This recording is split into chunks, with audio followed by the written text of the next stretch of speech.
প্রার্থী বাপি হালদার ও বিজেপি প্রার্থী অশোক পুরকাইত বুথে আসেন।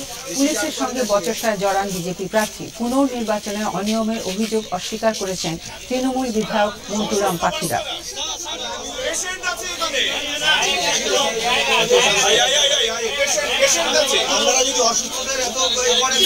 70টা বুথে আমাদের কমপ্লেন ছিল।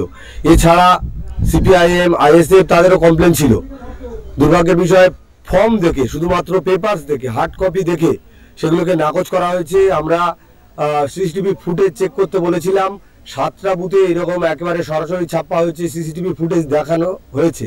তারা সেখানে প্রথমে বলেছিলেন যে এগুলো আমরা রিপোলের জন্য সিদ্ধান্ত নিচ্ছি। পরবর্তীকালে কি এমন ঘটে গেল আমরা জানি না। তারপর লাঞ্চ ব্রেকের পরে মাননীয় আরো সাহেব এবং তারা রিকোয়েস্ট করেছিলেন আমাকে রিপোর্ট না করানোর জন্য। আমি তাদেরকে বললাম যে কাদের বাঁচানোর জন্য এবং কোন স্বার্থে আপনারা রিপোর্ট চাইছেন না। 1 জুন কোনো সমস্যা হয়নি, মানুষ নির্বিঘ্নে শান্তিতে ভোট দিয়েছে। ওদের অভিযোগ আমি নস্যাৎ করে দিয়ে বলছি, এটা সম্পূর্ণ দুরভিসন্ধিমূলক, ষড়যন্ত্রমূলক। মানুষগুলোকে দ্বিতীয়বার আবার তুলে নিয়ে এসে আবার নির্বাচন কমিশনকে ভোট করতে হচ্ছে। এটা বিরোধীদের এবং নির্বাচন কমিশনের যৌথ ষড়যন্ত্র।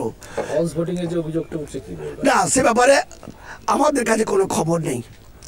আপনারা তো আজও এসেছেন, আপনারা দয়া করে লাইনে সাধারণ মানুষ মা বোনেদের জিজ্ঞেস করুন কোনো ফলস ভোটিং হয়েছে কিনা। তারা নির্বিঘ্নে ভোট দিয়েছেন, আজও তারা নির্বিঘ্নে ভোট দিচ্ছেন।